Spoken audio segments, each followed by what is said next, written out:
Assalamualaikum warahmatullahi wabarakatuh.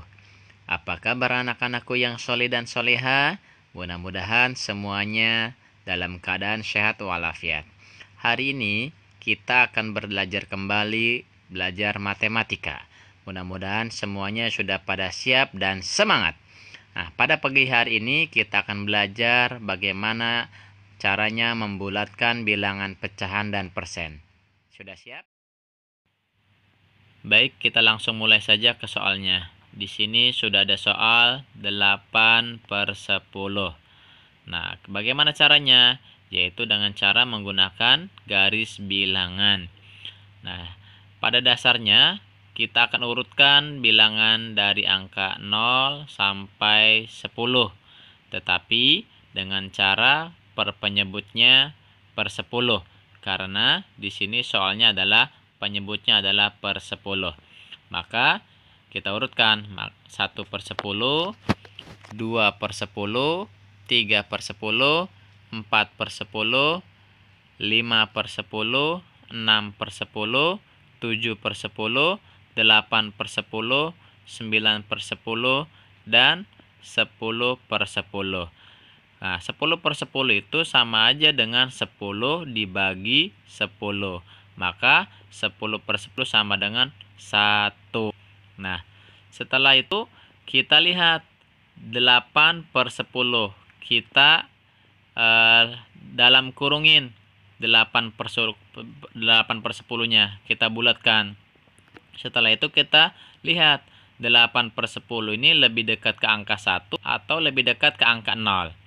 Maka 8/10 itu ternyata lebih dekat ke angka 1. Sehingga 8/10 bila dibulatkan akan menjadi 1. Selanjutnya soal yang kedua. Di sini ada soal 3/7. Caranya masih sama seperti yang pertama, yaitu dengan cara menggunakan garis bilangan. Kita mulai dari 0. Nah, karena di sini penyebutnya adalah 7, maka semuanya per 7. Menjadi 1/7, 2/7, 3/7, 4/7, kemudian 5/7, 6/7, dan 7/7 atau sama dengan 1. Nah, setelah itu kita lihat penyebutnya. Nah, karena penyebutnya adalah 7, maka kita dalam kurungin. Kita bulatkan 3/7-nya. Kemudian kita lihat 3/7 ini lebih dekat ke angka 0 atau lebih dekat ke angka 1. Ternyata 3/7 lebih dekat ke angka 0. Kemudian soal yang ketiga. 2/4. Nah, 2/4 ini kita mulai dari angka 0, kemudian 1/4, 2/4, 3/4, dan 4/4 atau sama dengan 1. Kita lihat 2/4. Nah, 2/4 ini kita dalam kurungin, kita bulatkan. Nah, 2/4 ini lebih dekat ke angka 0 atau ke angka 1. Ternyata 2/4 ada di tengah-tengah. Nah, maka kita gunakan rumus atau seperti angka 5. Nah, 5 itu ada di tengah-tengah. Maka 2/4 itu kita tarik ke atau lebih mendekat ke angka 1. Maka 2/4 dibulatkan menjadi angka 1.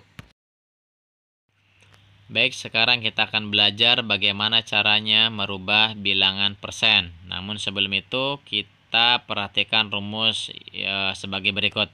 Jika angkanya 0, 1, 2, 3, dan 4, maka angka yang dilingkarin tetap dan angka setelahnya menjadi 0.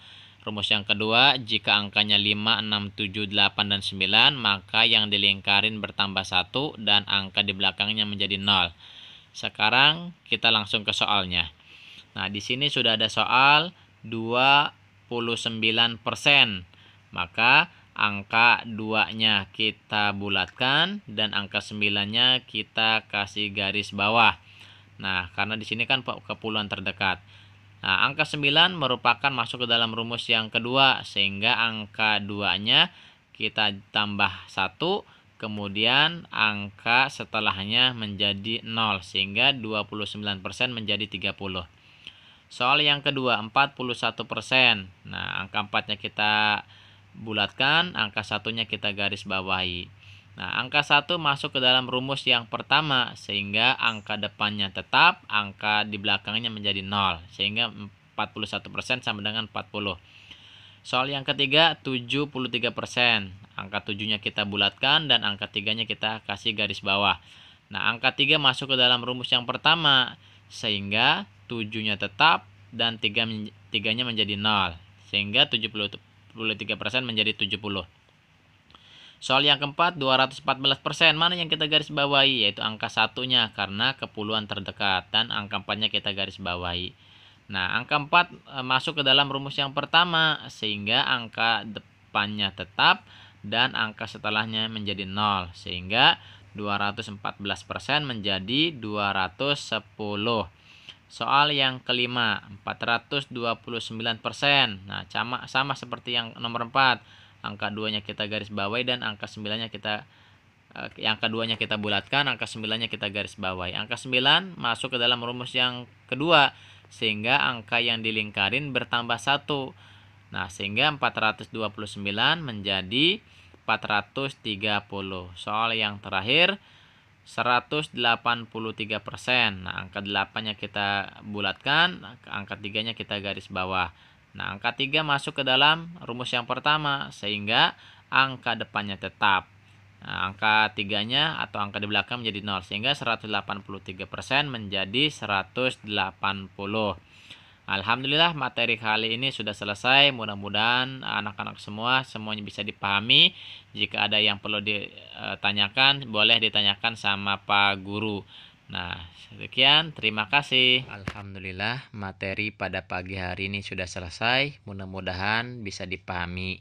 Jika anak-anak ada yang belum paham, bisa dilihat kembali videonya dan bisa ditanyakan sama Bapak atau Ibu Guru. Bapak akhiri pada pertemuan pagi hari ini dengan bersama-sama mengucapkan lafaz hamdalah. Alhamdulillahirrabbilalamin. Wabila taufiq wal hidayah. Wassalamualaikum warahmatullahi wabarakatuh.